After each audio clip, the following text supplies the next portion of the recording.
अदानीला सगळं फुकट देऊन टाकतायत, इळतायत सामान्य माणसाला. आणि पुन्हा आपल्या आपल्यात लढाई करून अदानी मोकाट सुटले. ही लढाई केवळ उद्धव ठाकरेची नाहीये, शिवसेनेची नाहीये.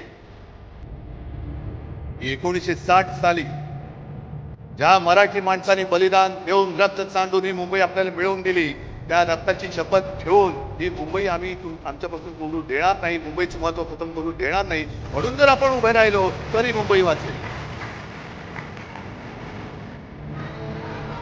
आहेत आता बातम्या सगळीकडे चालू आहेत. काय होणार,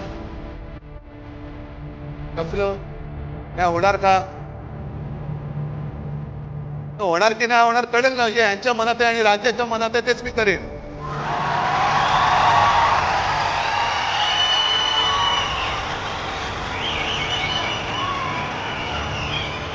पण ते होऊ नये, ते होऊ नये. मराठी माणसाची शक्ती एकत्र येऊ नये म्हणून यांच्या मालकाचे नोकर इकडे गाठीभेटी घ्यायला लागले, हॉटेलमध्ये भेटतायत.